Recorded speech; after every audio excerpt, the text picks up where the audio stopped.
وہ بڑی خوبصورت مثال ہمارے استاد صاحب ہمیں سنایا کرتے تھے. کہتے تھے کہ غریب آدمی تھا, امیر دوست کی شادی میں چلا گیا, اور چلا اس طرح گیا کہ وہ نا ورکشاپ پہ کام کرتا تھا, تو وہیں سے فارغ ہوا تو اسی طرح کپڑے اس کے میلے کچیلے تھے, اس پہ گرد لگی ہوئی تھی. اب گھر جاتا تو دیر ہو جانی تھی, تو وہ بھاگ کے شادی میں چلا گیا. تو جو باہر کھڑا تھا نا آدمی, اسے اندر ہی نہیں داخل ہونے دیا.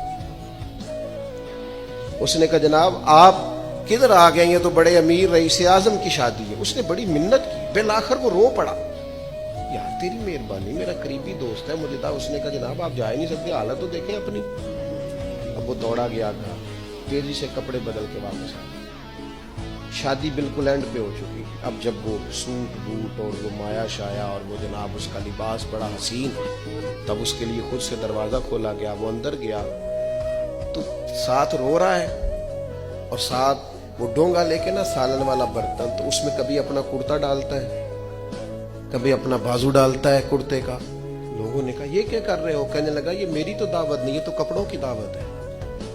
اگر میری دعوت ہوتی تو میں تو پہلے بھی آیا تھا, اسی شکل و صورت کے ساتھ آیا, لیکن مجھے اندر گھسنے نہیں دیا. میری غربت نے کیا مجھ کو زمانے میں بدنام, تیری دولت نے تیرے عیب چھپا رکھے. تو یہ تو ان کپڑوں کی دعوت ہے, میرے کپڑے بہترین پہنے ہیں تو مجھے گھسنے دیا ہے, لہذا کپڑے ہی روٹی کھائیں گے. میں روٹی اذیت دی جاتی ہے, تکلیف دی جاتی ہے, آزمائش میں مبتلا کیا جاتا ہے. ایسے ایسے کھانوں کے نام لیے جاتے ہیں جو غریبوں کے ہاں پکتے نہیں.